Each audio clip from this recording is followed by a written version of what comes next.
What place has an artist?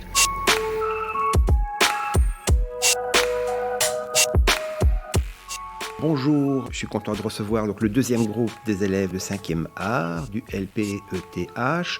On va ensemble réaliser, dans la bonne humeur, ce qu'on appelle un café philo. Donc, le principe est simple, je vous interviewe, je donne des questions philo et vous répondez de manière spontanée.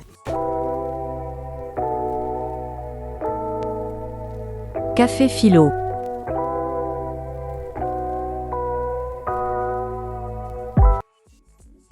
Sans plus tarder, ma première question, c'est est-ce que, après avoir vu ces fresques qu'on appelle en français l'art urbain ou en anglais le street art, est-ce que vous estimez que ces fresques sont aussi pour vous une forme d'art à part entière?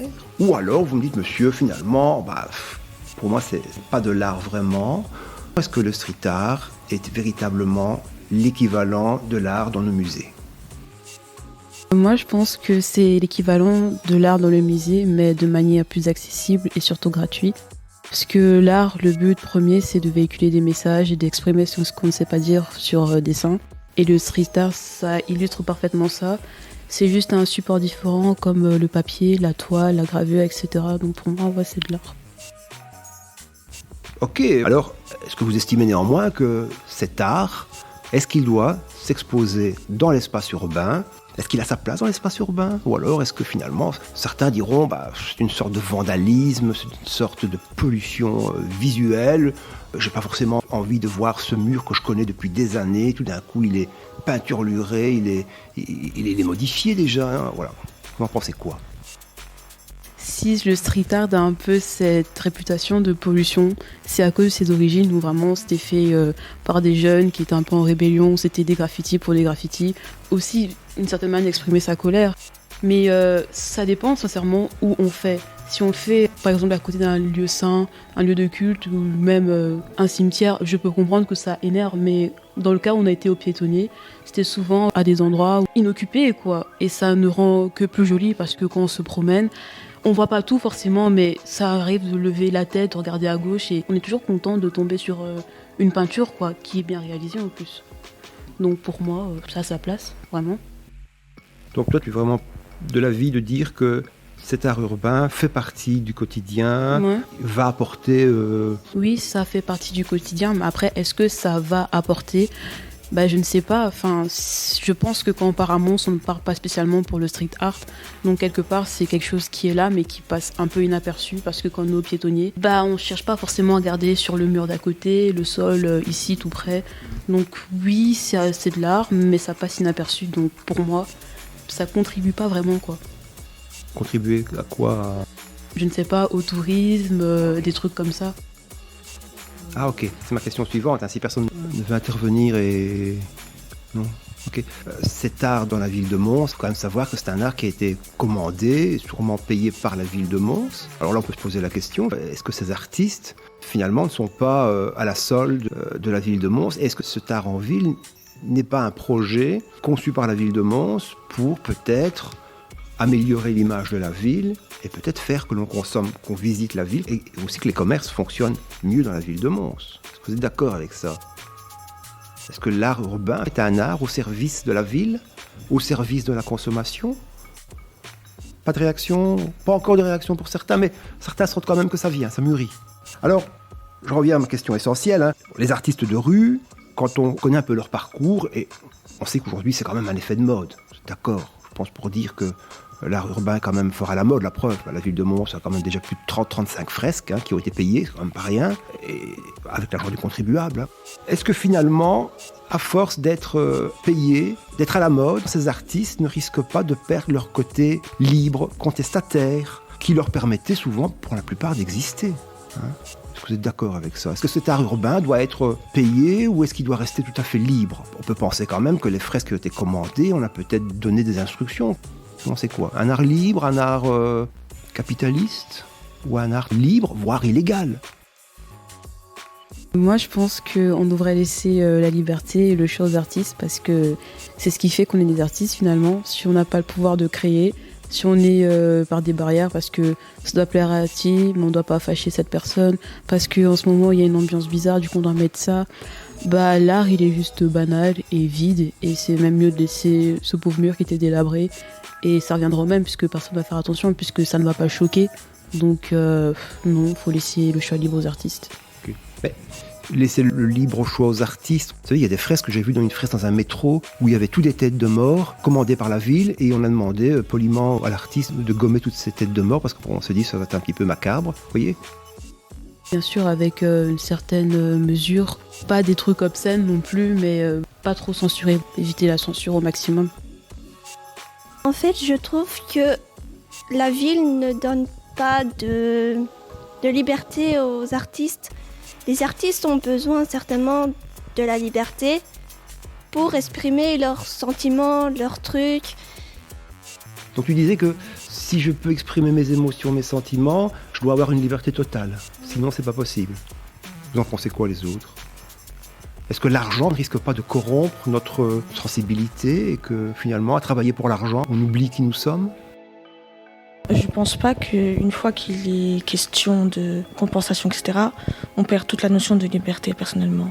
Je sais qu'il y a plusieurs artistes qui vivent de leur art, qui aiment interpréter ce qu'ils veulent sans avoir de contradiction, mais que ce soit même pour le coût du matériel. Des fois, on a vu des œuvres qui s'étendaient sur un immeuble de plusieurs mètres de long.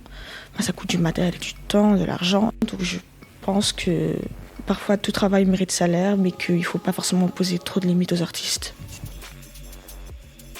Les artistes qui n'ont pas de liberté, ils ne laissent pas un message aux passants. Et certainement, les passants de Mons, ils regardent devant eux. Ils vont dans des endroits bien précis, mais ils ne prennent pas le temps de regarder les fresques. C'est donner l'envie de regarder, intéresser les gens pour qu'ils soient au moins connus. Ah ok, aussi. Oui, ça permet de s'intéresser à cette forme d'art, découvrir qui est l'artiste, qu'est-ce qu'il veut dire, quel est son parcours. Ah, ok, je comprends ce que tu veux dire, oui. Pour moi, les fresques, elles racontent une histoire. Et donc, si on met des barrières, la fresque, elle veut plus rien dire parce qu'il n'y a plus d'histoire derrière. Je trouve que mettre trop de barrières à un artiste, c'est faire qu'on ne le reconnaisse plus. Parfois, il y a des fresques où on fait « Ah, ça c'est un tel » parce qu'on reconnaît son empreinte d'artiste, sa signature. Par exemple, un Banksy, vous lui mettez trop de barrières, les gens vont même plus regarder parce qu'ils se disent « Mais c'est pas du Banksy ». Si vous leur dites « Bah ça c'est Banksy qui a fait ça », ils vont vous dire « Bah non ». Donc c'est aussi ça le problème. Ok, donc je pense que tout le monde est assez d'accord pour dire que même si c'est un art de commande, il doit garder une liberté. Et cette liberté, elle va permettre que le spectateur lui aussi sente que l'artiste fait passer un message, même sa sensibilité, et on est beaucoup plus réceptif à un art authentique qu'un art, on va dire, une commande. Ça, je suis d'accord. Je pense que c'est ce qui a été dit de manière générale. Ok.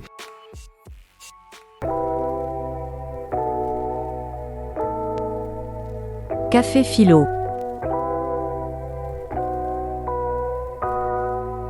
Question suivante, cet art qui descend dans la rue, est-ce que vous estimez qu'il est possible que grâce à cette démarche artistique, tout un chacun, alors là je vais prendre un extrême, un passant, voire un SDF, puisse lui aussi finalement être sensibilisé et qu'il puisse apprécier ce qu'est une œuvre d'art, en sachant que lui n'ira jamais au musée. Est-ce que l'art de rue est un art qui rend l'art accessible à tout, à chacun? Dites ce que vous en pensez. Allez. Je vais prendre l'exemple du SDF parce que je pensais vraiment à ça. Je me suis dit, soit on a le SDF optimiste qui, dans sa misère, malheureusement, il lève la tête, il voit une fresque et il se dit demain ça va être meilleur. Ou alors il y a celui qui se dit, ils font des fresques, c'est bien joli, mais moi je suis dehors, je demande de l'aide et personne m'aide. Donc ça dépend vraiment de tout un chacun, quoi. Ok. Donc une œuvre d'art, finalement, elle existe par le regard de celui qui veut bien l'envisager, et c'est vrai que c'est important aussi de le signaler. Ok, oui, évidemment. Quelqu'un d'autre a un point de vue par rapport à cette question. Donc, l'art urbain, un art pour tous, ou alors un art réservé à une élite, à des riches, qui savent s'acheter des œuvres d'art, qui savent aller au musée. Vous en pensez quoi ? Est-ce que pour apprécier l'art, il faut aller au musée, ou est-ce que, grâce à l'art de rue, c'est accessible à tout le monde ? Ou alors, est-ce que c'est perdu en se disant qu'il y a des gens qui font leurs courses, ils passent et de toute manière, ils ne regardent pas ? Mais moi je trouve que l'art de rue elle est accessible à tout le monde parce qu'il n'y a pas tout le monde qui peut acheter des billets pour aller à un musée, et le fait d'avoir l'art qui est direct dans les rues, je trouve que ça peut permettre à tout le monde d'avoir un accès à l'art et que ce ne soit pas seulement aux riches. Ok, oui, on peut le penser évidemment.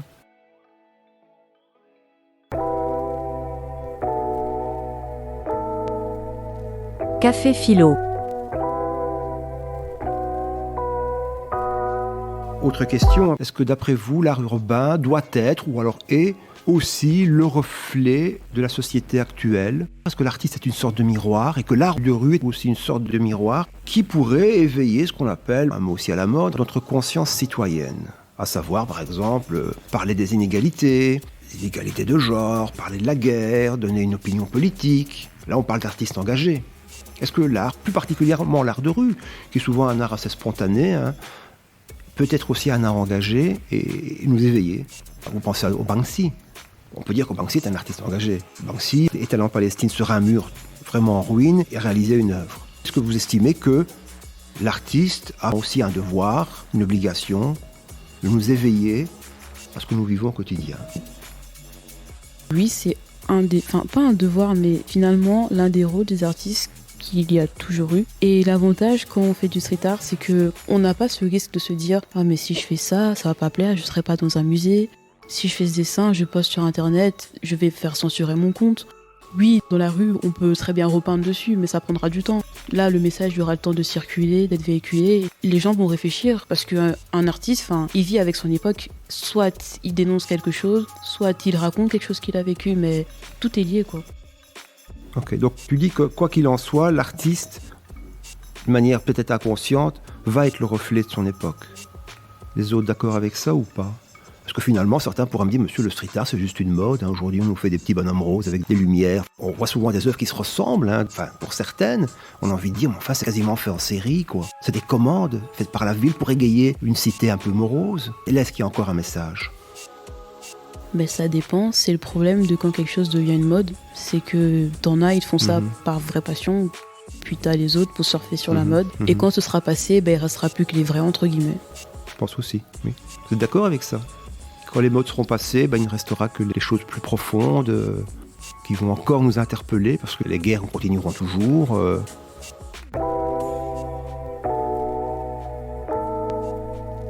Café Philo.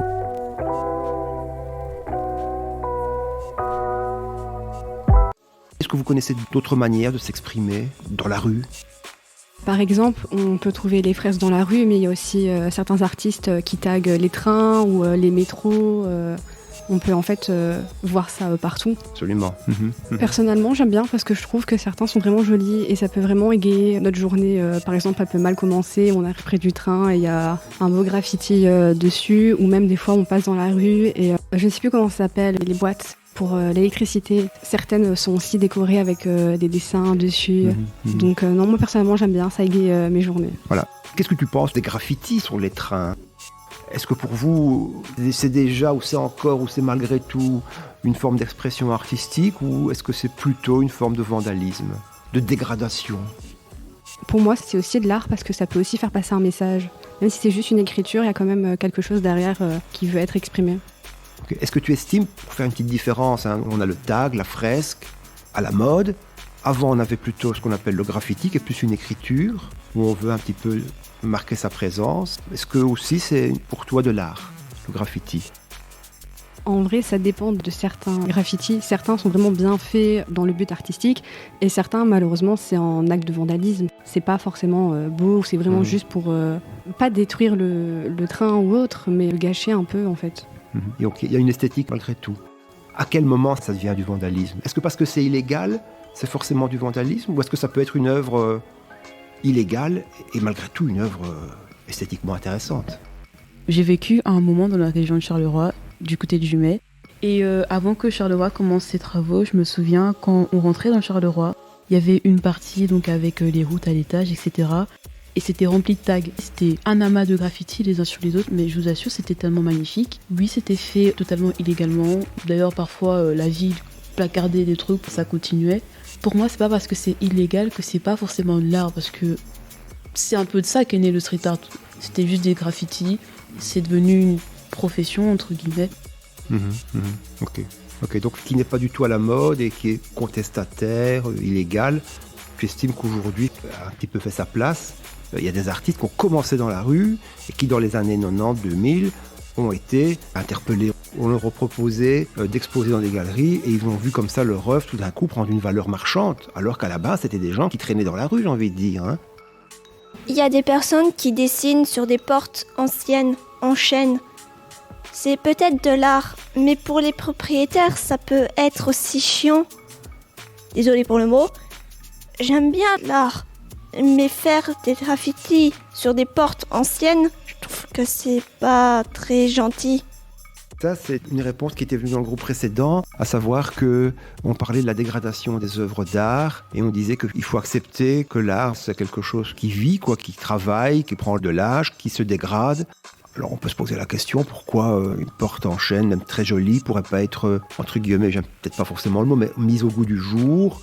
Ou alors vous estimez que voilà, c'est une dégradation, quoi. Il y a des choses un peu sacrées qu'il faut respecter et on ne peut pas repeindre, on ne peut pas modifier quelque chose qui a déjà une forme de reconnaissance, une forme de valeur. Et on peut se poser la question, l'art urbain finalement c'est un art éphémère. Est-ce que vous comprenez, accepter la démarche de l'artiste qui se lance dans un art, qui pratique un art éphémère? Est-ce que vous êtes plutôt d'avis qu'il faut le protéger ou le laisser vieillir et vivre sa vie? Vous pensez quoi? Je pense qu'à notre époque, parler d'art éphémère, ça n'a plus vraiment de sens à partir du moment où dans une société où on est constamment connecté. Même si l'artiste, lui, ne va pas le poster par sa volonté sur les réseaux, un passant va passer, s'il va être touché, il va prendre une photo, il va l'envoyer à un ami, l'ami va peut-être le mettre en story, on va faire une capture d'écran et ça va voyager. Donc l'art de l'artiste, sa fresque est forcément conservée dans tous les cas. Okay. Il y a aujourd'hui des moyens techniques qui nous permettent de conserver une trace d'une œuvre dite éphémère. Vous êtes d'accord avec ça? Donc finalement, l'art éphémère, ça n'existerait plus vraiment, puisqu'on peut le protéger, on peut le capter, on peut l'enregistrer. Vous êtes d'accord avec ça? Après, si par éphémère on entend d'aller directement sur le lieu où l'œuvre a été réalisée, alors là, oui, forcément, l'art est encore éphémère, mais si c'est juste la voir par le biais d'une simple image, non.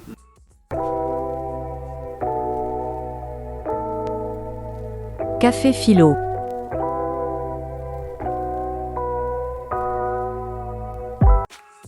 Allez, bon, imaginons que vous n'ayez jamais vu la Joconde en vrai, ou un Van Gogh en vrai. Est-ce que vous estimez qu'en voyant la photo, vous avez le même rapport à l'œuvre que celui qui est allé au musée? Est-ce qu'il y a une différence? L'art virtuel, l'art réel, est-ce qu'il y a une différence? C'est une autre expérience, oui? Personnellement, je dis ça parce que je ne suis pas trop fan des musées. Je pense que si la photo est d'assez bonne qualité, bien faite, on peut ressentir plus ou moins la même émotion qu'on a au musée, parce que de toute façon, au musée, le tableau est protégé. On ne l'aura jamais réellement devant nous, tout comme sur nos téléphones, sur notre ordinateur. On pourra peut-être voir des détails en plus, mais est-ce que ça change grand-chose? Pour moi, non. Non, ok. Donc pour toi c'est pareil, c'est du pareil au même. Ok, on peut le penser comme ça. Moi, personnellement, quand je regarde un truc en photo et puis que je vois en vrai, c'est pas pareil, parce que j'ai l'impression qu'en vrai, ça dégage quelque chose et ça fait ressentir plus d'émotion qu'en photo. Oui. On peut le penser comme ça aussi. Hein. Quand on va au musée, on voit vraiment les empattements, on peut voir la texture du papier, on voit du relief et on appréhende mieux ce qu'a ressenti l'artiste au moment où il a pu s'exprimer sur sa toile. Avec le temps, les couleurs changent.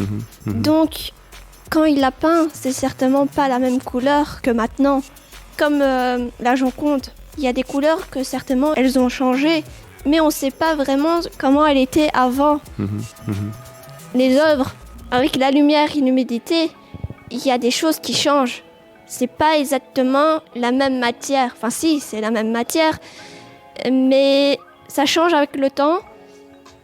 Et parfois, ça peut être imprévu, comme l'aquarelle, quand ça sèche, c'est une autre couleur. Quand on mouille le papier et qu'on met de la couleur et qu'on attend que ça sèche, ça devient plus clair ou plus foncé, ça dépend. Le temps de séchage. Je dis ça parce que j'ai fait de l'aquarelle quand j'étais petite et j'ai appris avec mon grand-père. J'ai fait des cours d'aquarelle, donc je sais au moins à peu près ce que ça fait quand ça sèche. Donc, tu veux dire qu'une œuvre, elle évolue avec le temps et les couleurs peuvent un peu varier, la texture peut un peu varier, bien sûr. Et quelquefois, on ne sait pas rendre la couleur originelle. C'est ça, voilà. Et puis la photo ne sait pas toujours capter vraiment ces différentes nuances, bien sûr.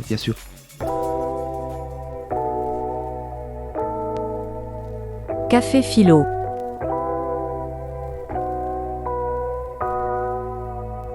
Alors, ma dernière question. Banksy fait une fresque qui s'appelle La jeune fille triste sur une des portes du Bataclan. On sait aujourd'hui qu'à Banksy, ça vaut plusieurs centaines de milliers d'euros. Et cette porte-là va être dérobée, va être volée. Elle était estimée à 100 000 euros. Après avoir été volée et retrouvée, grand débat. Le propriétaire du Bataclan réclame la porte, mais la ville de Paris réclame aussi la porte. Du coup, la porte se retrouve dans un espèce de local où elle est protégée. Alors, grande bataille d'avocats pour savoir qui elle appartient. Et l'œuvre aujourd'hui vaudrait, parce qu'elle a été volée, 300 000 euros. Alors, ma question est la suivante. Est-ce que le street art ne risque pas de devenir aussi un marché où les spéculateurs essaient de s'enrichir grâce à cette forme d'art qui est devenue à la mode? Cet effet de mode aujourd'hui autour de l'art urbain ne risque pas de lui faire perdre son essence originelle, d'après vous? Ou est-ce que vous estimez que, quoi qu'il en soit, l'art urbain restera un art libre et personne n'arrivera à le corrompre? Je trouve ça dommage parce qu'au final, ça enlève le truc qui est ouvert à tous, quoi. Oui, parce que cette porte, elle n'est plus visible, en fait, vous voyez. Et à cause de cet argent, de cette spéculation, finalement, on en vient à cacher les œuvres, alors qu'à la base, c'était destiné à tout à chacun. Bah oui, voilà. Donc on a vraiment un résultat inverse de celui voulu à la base. Dommage. Et surtout ce genre d'acte, comme l'exemple de la porte du Bataclan, je trouve personnellement que c'est un peu un manque de respect vis-à-vis de l'artiste, mais aussi pour la personne pour qui finalement cette œuvre a été créée, parce que ça a été fait pour soutenir, rendre un hommage aux victimes du Bataclan. C'est un cadeau entre guillemets offert au propriétaire, et connaissant Banksy et sa mentalité, il ne voudrait certainement pas que la ville de Paris arrache la porte et se dise c'est à moi maintenant. Donc d'un côté on ne respecte pas la volonté de l'artiste et l'hommage rendu aux victimes. Voilà, oui, absolument. Après, il faut savoir que si vous vendez un jour une œuvre, l'œuvre ne vous appartient plus. Elle peut être revendue bien plus cher, elle peut être détruite, elle peut être modifiée, voilà. Donc l'artiste, au final, lui, n'a pas touché d'argent. Cette œuvre appartient maintenant dans le milieu de la spéculation et du capitalisme qui surenchérit en spéculant. Une intervention, je pense qu'on en reste là. Voilà.